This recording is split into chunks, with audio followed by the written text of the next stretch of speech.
আচ্ছা বলুন তো, জ্বর ঠান্ডার মধ্যে এরকম মুখরোচক একটা খাবার হলে কেমন হয়? বিকেলবেলা যদি এরকম ফুচকা চটপটি ঘরে বানিয়ে নেওয়া যায়, খুবই ভালো হয়। তো এই তো এর জন্য ডাবলি বুট সিদ্ধ করে নিলাম, সাথে কিছু আলু, আর এখানে বিট লবণ আর এমনি লবণ নিয়ে নিয়েছি।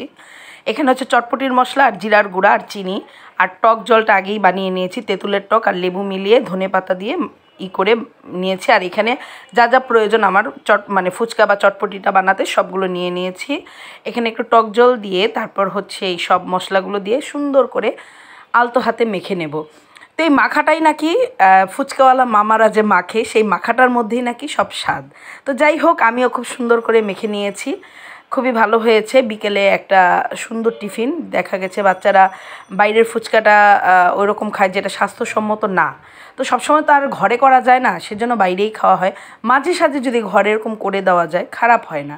তো বিকেলবেলা ভাবলাম, যেহেতু সবারই ঠান্ডা সর্দি কাশি জ্বর, খাবারে একেবারেই অরুচি, তো এরকম একটা বিকেলে এরকম একটা খাবার হলে মন্দ হয় না।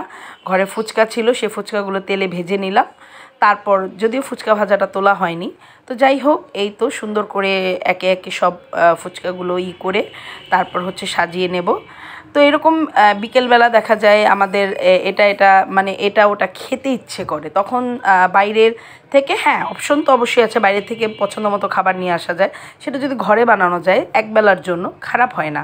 তো এই তো আমিও করে নিলাম। এগুলো একটু সময় সাপেক্ষ, কারণ রান্না এগুলো খাওয়ার পরে এক গাদা বাসন জমেছে, এগুলোকে পরিষ্কার করা একটু হ্যাপা, কিন্তু তারপরও মন্দ হয় না।